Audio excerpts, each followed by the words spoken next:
video, I'm going to explain what WYIF and WYIB mean. I'm going to keep it in the simplest terms. Chances are you found this video because you saw that in a pattern and you're wondering how to work it. It is usually used with slipping stitches, and it means with yarn in front or with yarn in back. We're going to take a look at exactly what it is, but like I said, I'm going to keep this as simple as possible. If you're working brioche, which is a stitch, and you see this in your pattern, please search for my brioche videos. That's kind of a different ball game. We're going to keep it with just slip stitches here in this example. So let's take a look. Okay, I'm here with my current project. This project's come in handy a few times now for videos. It just happens to have some of the features I want to show. And I'm knitting double-stranded, so don't let the fact that I have two strands of yarn here confuse you. I'm holding them together just like a single strand of yarn. And this is a slip stitch pattern where I'm slipping every other stitch, and I'm slipping it WYIB with yarn in back.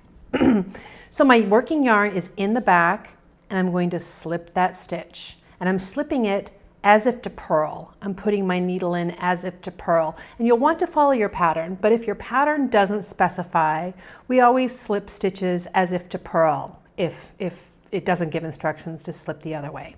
So with yarn in back, slip the stitch. And then I'm going to knit the next stitch, and then again, I'll slip the stitch with the yarn in back. Now, if the abbreviation said WYIF, I would slip the stitch with the yarn in front, pull it forward, and still slip it as if to purl with the yarn in front. Now I want to show you that regardless of which hand you use to hold the working yarn, it is the same. With yarn in back is like this, and with yarn in front would be like that. I am clumsy with left-handed knitting, huh? Let me put that back because that's not the way it's supposed to be. Actually, when I get in the groove of it, I'm fine, but switching like that in the middle of a project isn't easy. So slip, knit. This is all with yarn in back. I'm here at the end of the row because in this pattern, the last two stitches are slipped with yarn in front, and we get this decorative edge from doing that.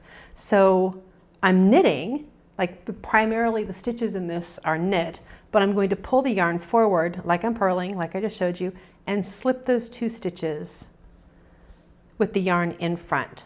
So that's it. That is the whole mystery of these long abbreviations, WYIF, WYIB.